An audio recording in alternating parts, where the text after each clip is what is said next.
আপনারা এখন নাচটি দেখছেন, দেখে কেমন হলো কমেন্ট করে লাইক এবং শেয়ার দিবেন।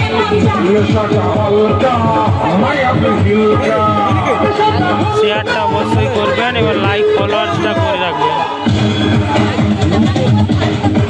এরকম ভিডিও দেখতে ফলোইং করে রাখবেন আপনারা।